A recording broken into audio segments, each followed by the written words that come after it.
অশ্বত্থ, বট এবং পাকুড় কোনটিকে কিভাবে চিনব, এটি নিয়ে কিন্তু আমাদের একটি প্রশ্ন, বিশেষ করে অশ্বত্থ আর পাকুড়। তো অনুপ কুমার সুর আমার গণিত শিক্ষক স্যার, বর্তমানে জীববিজ্ঞানের শিক্ষক হয়ে গেছেন। স্যার, আমাদের এই তিনটি গাছকে একটু চিনিয়ে দিন তো।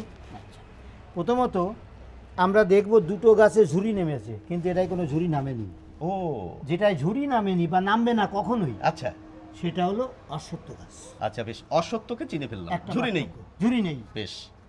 আর আরেকটা পার্থক্য, আরেকটা ব্যাপার হলো এর পাতা এত সরু হয়ে লম্বা হয়ে গেছে, হ্যাঁ, যা এদের কোনোটারই পাতা অত সরু লম্বা নেই।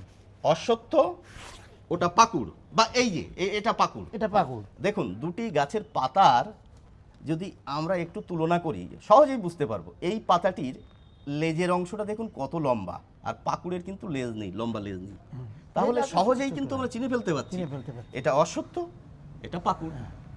আর বট হচ্ছে এই গোল পাতা, খানিকটা গোল।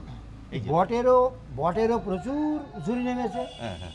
পাকুড়েরও প্রচুর ঝুরি নেমেছে। তাহলে এবার একটি প্রশ্ন এসে বটের যাচ্ছে পাতা স্যার। হলো অত্যন্ত মোটা, ও খুবই মোটা। হুম হুম। আর পাকুড়ের পাতা কিন্তু অতটা মোটা নয়। আর পাকুড়ের পাতা ছিঁড়লেও যতটুকুই যে আঠা বেরোলো, এইটাকে ছিঁড়লে মনে হয় আঠা ও অনেকটা বেশি হ্যাঁ, বেরিয়ে হ্যাঁ, আসবে। সাদা আঠা।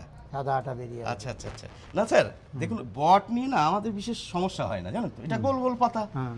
কিন্তু এই সমস্যা হচ্ছে পাকুড় কোনটা আর অশ্বত্থ কোনটা। তা যাই হোক, আমরা তফাৎ যেটা জেনে ফেললাম, অসুবিধা নেই। একটা আসল পার্থক্য হলো যেটা ও ঝুরি।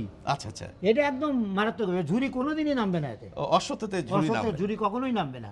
আচ্ছা, এবার আর একটা কনফিউশন এসে যাচ্ছে। আপনি এই বট গাছের নিচে বুদ্ধদেবকে রেখে দিয়েছেন। তো বট গাছ থেকে বট গাছের বুদ্ধদেব নিচে, বসার কথা ছিল অশ্বত্থ গাছের তলায়। আচ্ছা, অশ্বত্থ গাছের নিচে নেই, হ্যাঁ। বোধি লাভ করেছিলেন এই অশ্বত্থ গাছের নিচে। হ্যাঁ, হ্যাঁ। আচ্ছা, যাই কিন্তু হোক। আমার বড় অশ্বত্থ গাছ ছিল, হুম, হুম। সেগুলো মারা গেছে। হুম, হুম। জোড়া গাছই ছিল, হ্যাঁ। কিন্তু আমি তৈরি করার চেষ্টা করছি। হুম। বড় গাছ এখনো বেশি ভালো তৈরি করতে পারিনি। সেই জন্য আপাতত বুদ্ধদেব আচ্ছা, আচ্ছা, পুরনো আচ্ছা। বট গাছের নিচেই বসে আছে। আচ্ছা আচ্ছা, 33 বছর 33 বয়সে। বছরের বট গাছের নিচেই বসে আছে।